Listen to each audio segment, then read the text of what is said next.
আসসালামু আলাইকুম। আমি এখন বানাবো নর্থ বেঙ্গল থেকে দেখে আসলাম একটা জিনিস, আস্ত ধনিয়া পাতার পাকোড়া। খাইতে খুবই মজা নাকি। আমি স্ট্রিট ফুডের একটা ইয়েতে দিছিলাম, ওখানে সবাই যা মন্তব্য করছে যারা যারা খাইছেন, তো আপনাদেরও সেটা বানায় দেখায় কিভাবে বানায়। অনেক মশলা দিয়ে বানায়, এটা একটু মশলাদার হয়।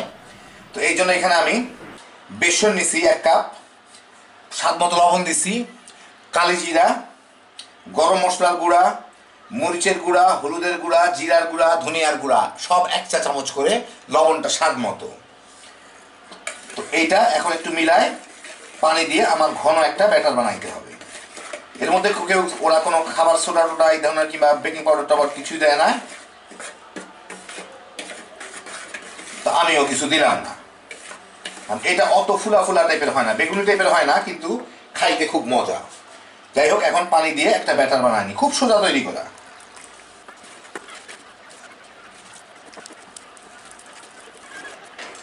আর একটু পাতলা হবে, আর একটু পানি দিই। এই যে দেখেন হইল একটু ঘন টাইপের পাতলা আর কি, যাতে ধনিয়া পাতা পাতলা জিনিস, ওটাকে এর ভিতরে ডুবাইলে গায়ের মধ্যে যাতে ভালো করে মিশে থাকে। এই যে দেখেন,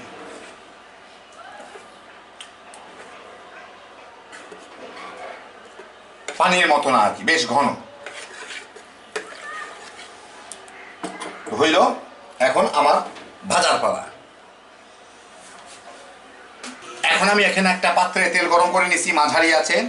আর ধনিয়া পাতাগুলা ভাগ ভাগ করে নিছি, যে আস্তে আস্তে গাছ গোড়া সহ, মানে শিকড়টুকু ফেলে দিয়ে যতটুকু হয়, যে দেখতে বুঝতে পারতেছেন, এইভাবে ভাজ করে নিছি আমার যাতে তুলতে সুবিধা হয়। কারণ বাইরের দোকান টোকানে ওরা একসাথে অনেকগুলো নিয়ে নেয়, তো আমি এইভাবে প্রত্যেকটা আলাদা আলাদা করে নিছি, একটা তুললে যাতে আরেকটা আমার সময় কম লাগে আর কি। যাই হোক, এখন এরকম এক মুঠি ধনিয়া পাতা নিয়ে এটার মধ্যে আমার ভালো করে মিলাই নিতে হবে। গোড়ার দিকটা একটু ধরার জন্য রেখে মোটামুটি মিলে গেল। এখন তেলের মধ্যে ছেড়ে দিতে হবে।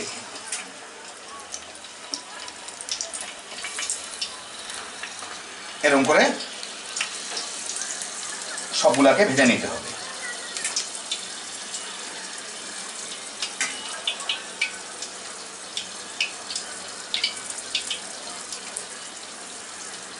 একটু ঝাড়া দিয়ে, বেশি অতিরিক্ত ব্যাটার থাকলে ফেলে দিব। দুইটা দুইটাই করে ভাজি।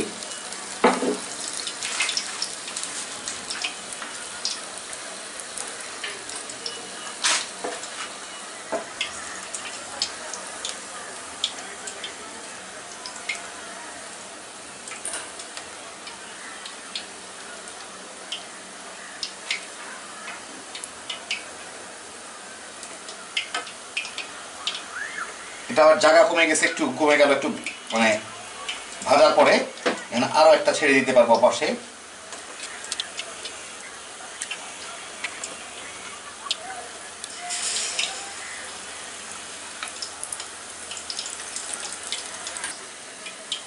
আরেকটু জায়গা খালি হয়েছে, আরেকটাও দিয়ে দিব, সুবিধা আছে এতে।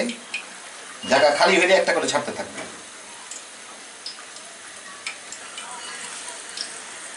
যেগুলা পছন্দ মতো বাদামি হবে, যেমন এটা হয়ে গেছে, এটাকে উঠায় ফেলবো। পছন্দ বাদামি হয়ে গেলে, এগুলো আরেক ঠান্ডা হলে আরেকটু বাদামি হয়ে যাবে। এটাও হয়ে গেছে।